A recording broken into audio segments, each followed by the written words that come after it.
This Light and Life today. So excited to be amongst all of you. I know that you could have been watching Messi and France right now in the World Cup. You could have been seeing Argentina winning the World Cup, but you chose to be here, and I'm very, very grateful that you are here.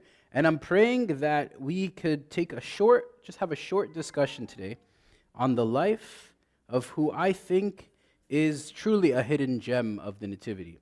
Anytime we think of the Nativity, we see St. Mary, we see, of course, baby Jesus, we see this third character, St. Joseph the Carpenter, but he's never really a focal point.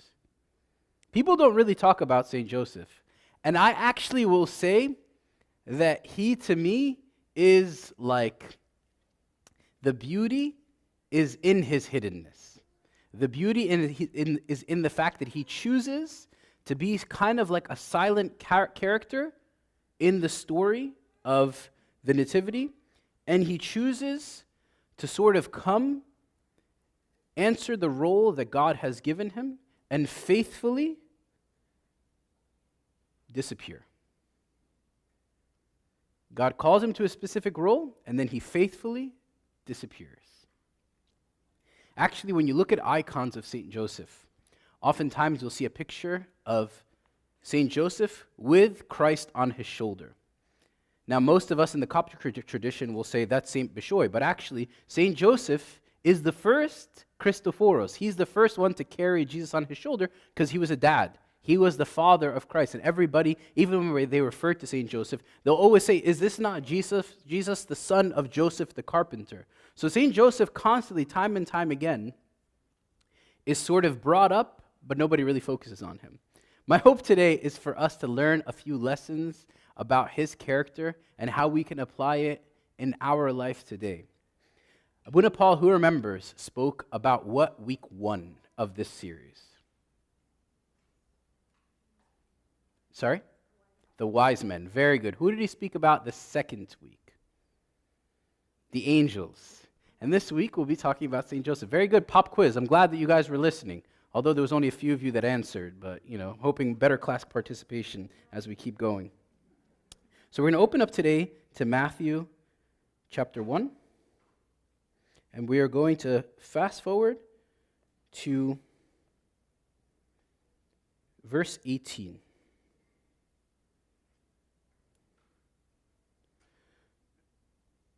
I like to use the New King James Version.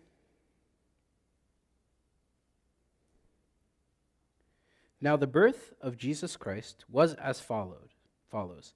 After his mother Mary was betrothed to Joseph, before they came together, she was found with child of the Holy Spirit. Then Joseph, her husband, being a just man, and not wanting to make her a public example, was minded to put her away secretly. I want to pause for a second. Put yourself in St. Joseph's shoes.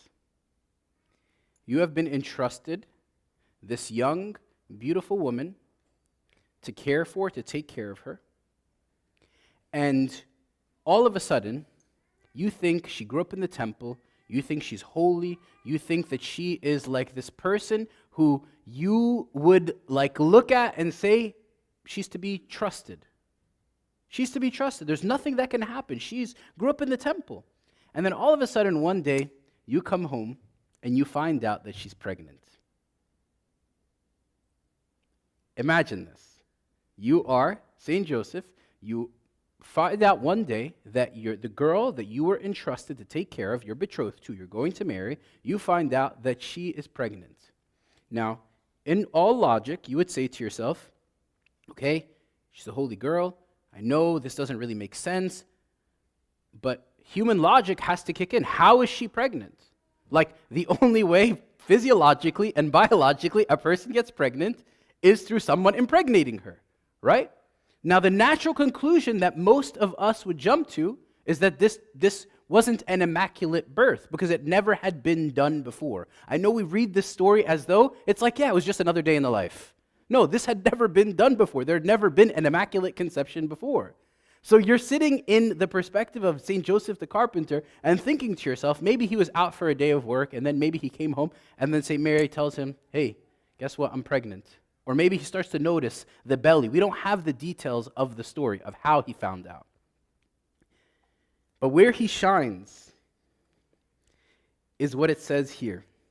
Then Joseph, her husband, being a just man and not wanting to make her a public spectacle or public example, was minded to put her away secretly. According to Jewish law, if a person was to be found impregnated, you should take that person and you should expose them to the city. You guys remember the story of the adulterous woman in John? What did they want to do with the woman when she was committed adultery? Stone her. So rightfully, according to Mosaic law, what Joseph should do is take St. Mary, bring her out to the public, and for her to be stoned. But what Joseph does in this moment is he, being a just man, being a man who knows the character of St. Mary, says, I'm going to be patient. I'm going to put her away. I'm going to protect her, and I'm not going to expose her. What do we take from this lesson? What do we take from this lesson? Do I, when I hear of someone's sin or shortcoming, or find out about someone's shortcoming, am I the type of person that quickly exposes that person, or am I the type of person that gives the benefit of the doubt? Am I the type of person that seeks to cover the shortcomings of my brother or my sister? Or am I the type of person that seeks to expose? Am I the type of person when I hear of something going on in someone's life, am I the first person to go, like even in our, but sometimes what we do, we clothe it in spirituality. Abuna, I'm so sorry about this person. We should pray for her. She's going through this, or he's going through this. They're struggling, Abuna, and meanwhile they're coming to Abuna to gossip and tell Abuna what's going on with the person's life. My point to every single one of us is how many of us are genuinely have the heart where we see the good of a person, where we look at the track record of a person. St. Joseph teaches us today that he doesn't see the moments of what St. Mary's in. He sees his experience with her. He sees what he knows her character to be, and he patiently waits for God to reveal to him what is happening. My question to us, do we quickly respond in wrath when someone does something to wrong us, or do we patiently ask God to give us wisdom and discernment on how to deal with this situation? As we keep going, look what happens. But while he thought about these things, it wasn't like he was just sitting back and not thinking about anything and just like, it's another day in the life. He thought about these things. He pondered. It was working his mind. Okay, logically, I know St. Mary. I know her. She's a beautiful woman. She grew up in the temple. She's amazing. She's like, they trusted her to me. I know she's great, but she's pregnant. Like, this doesn't make sense. Like, what happened here? She tells him, I didn't do anything. I promise you. We can read between the lines. We can read between the lines. It's not written, but I'm sure St. Mary was like, Joseph, you know me. Like, you know me. You know who I am. You know my character. But he pondered these things. He thought about it. He said, what is going on here? But look how God is sweet. But while he thought about these things, behold, an angel of the Lord appeared to him in a dream, saying, Joseph, son of David, do not be afraid to take Mary your wife, for that which is conceived in her is of the Holy Spirit. And she will bring forth a son, and you shall call his name Jesus, for he will save his people from their sins. So all this was done that it might be fulfilled, which was spoken by the Lord through the prophet, saying, Behold, the virgin shall be with child and bear a son, and they shall call his name Emmanuel, which is translated God with us. Then Joseph, being aroused from sleep, did as the angel of the Lord commanded him, and took to him his wife, and did not know her till she had bore her firstborn son. And he called his name Jesus. Let's rewind for a second. So he's praying, He's asking God, he's seeking God for discernment on this situation.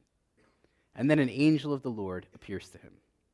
Look at the sweetness of God in this situation. He doesn't leave this just man to ponder and to create theories or to continue to question St. Mary. He sends him an angel. He sends him an angel to speak to him and to tell him the truth of the situation. I was thinking about this today. I wonder if I was St. Joseph, what I would do. Like, genuinely, put yourself in the story.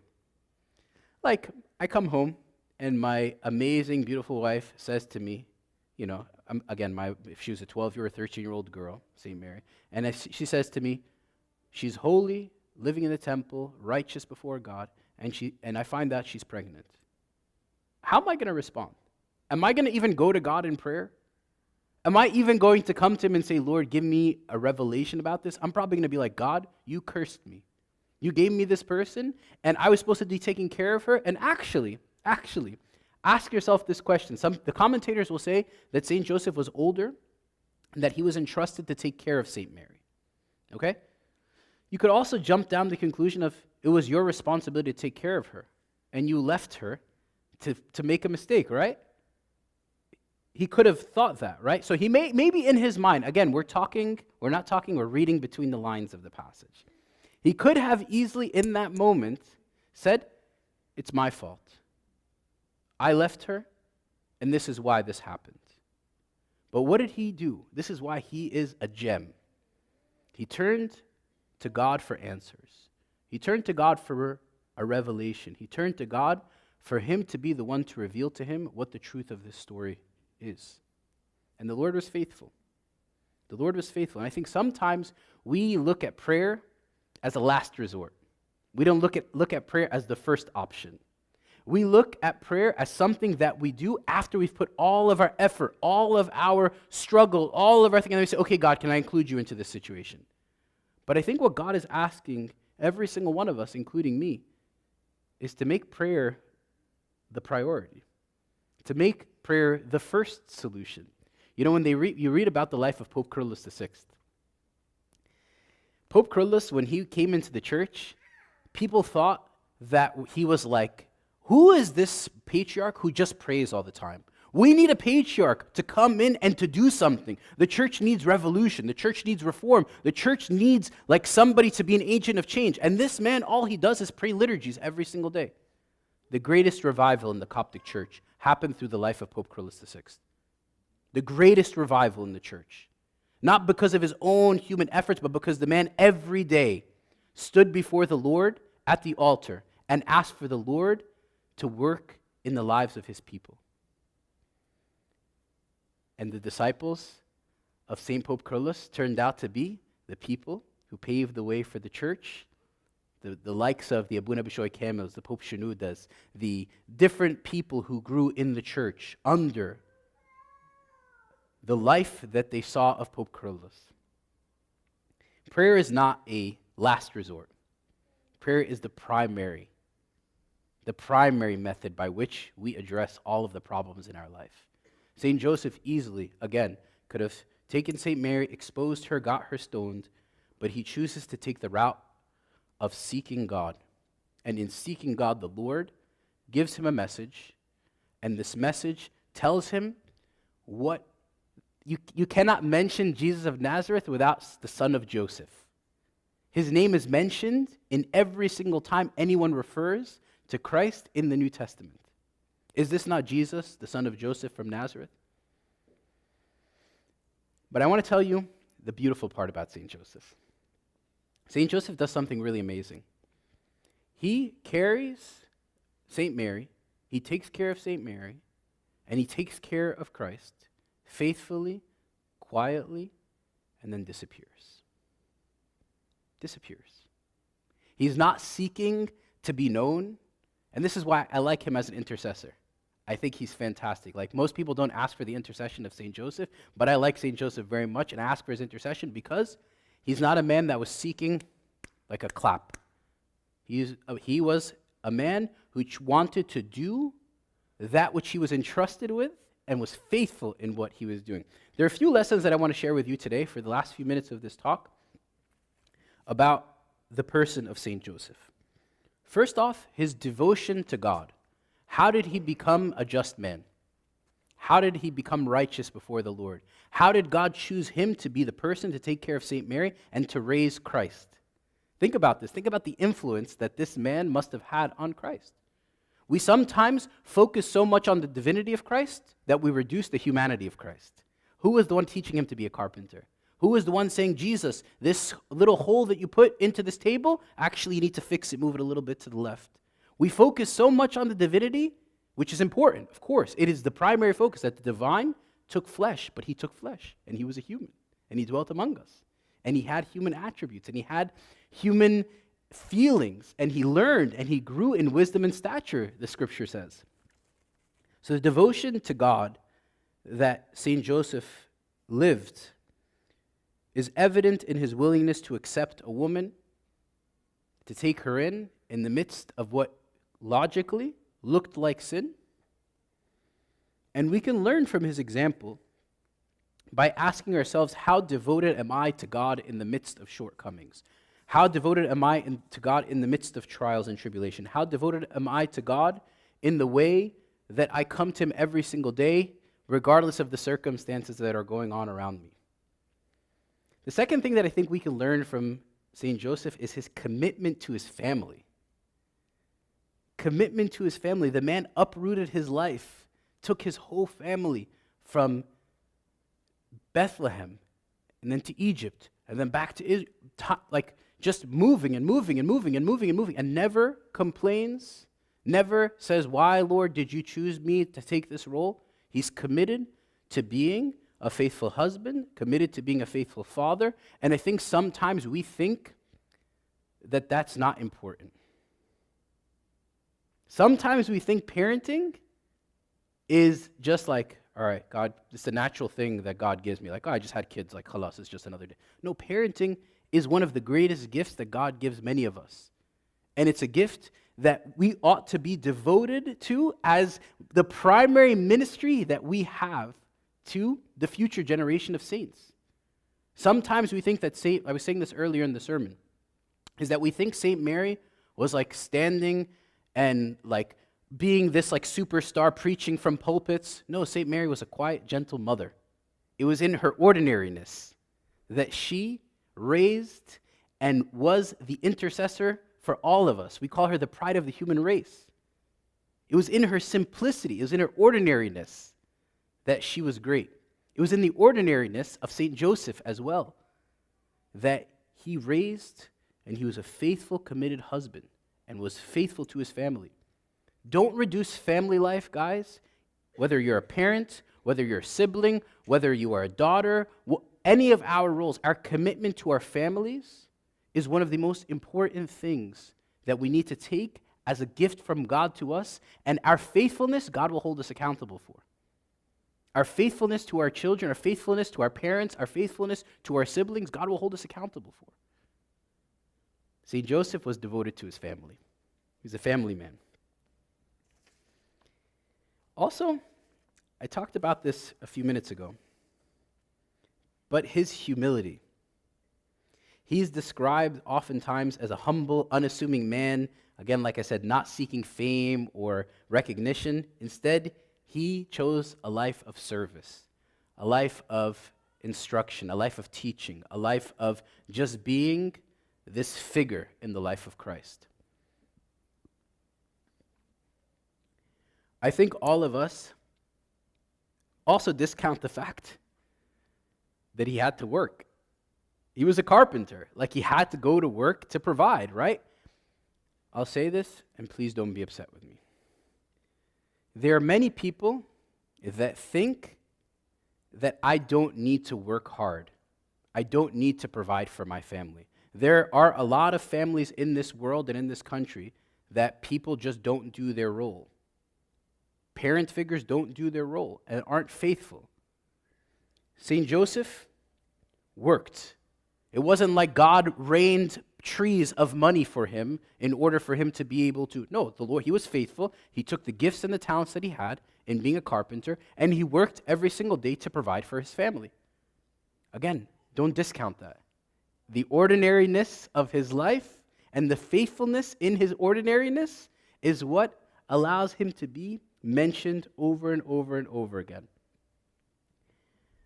I think if I were to sort of wrap up, I want us to try to look at the life of St. Joseph as not just like, oh, he's the fourth character or the third character in the story. You covered the wise men, you covered the angels. A lot of people focus on the shepherds, and oftentimes we forget about St. Joseph. But he is a hidden gem, and I want you guys to ask for his prayers. I want you to build a relationship with him. I want you to ask him, if you're a father or you're a mother, St. Joseph, help me be a faithful parent. St. Joseph, help me to be ordinary and not seek the high places of fame and notoriety. Teach me, Lord, to carry the Theotokos and Christ and then disappear. Teach me, Lord, to be a carrier of Christ and not be focused on me increasing, but me decreasing, and you be the one to increase. I pray that every single one of us would take the lesson of St. Joseph and would take his life as being one that inspires us, moves us, and asks for his prayers this day and every day. Because he's not a character to just pass over. He's a character that we need to ask for his prayers. Because also, guys, the teaching in the church is we don't believe the saints are dead. We believe that they're alive, and they live, and they dwell amongst us, and they see us. And they're there to pray and to support us. That's why Abuna Paul and many of the priests of this church have done series on having a friendship with the saints. These are our friends. They're our friends. So I want you to develop a friendship with St. Joseph the Carpenter. So when you're working and you're saying, I don't know what's the purpose of this 9 to 5? This 9 to 5 is driving me. St. Joseph, teach me how to be faithful in the work so that I can provide for my family. Yes, I'm not climbing maybe the highest place of work, but Lord, teach me to be faithful in the small. Because in being faithful in the small, I know, Lord, that you'll bless me in ways that I can never imagine. Money wasn't growing on trees for St. Joseph, but God was providing for him every single day. Money doesn't grow on trees for us, but he provides for us every single day. I pray and I hope that you will all have a blessed remainder of this season and that we would take the life of St. Joseph as a means of encouragement for all of us this day and every day. Glory be to God forever and ever.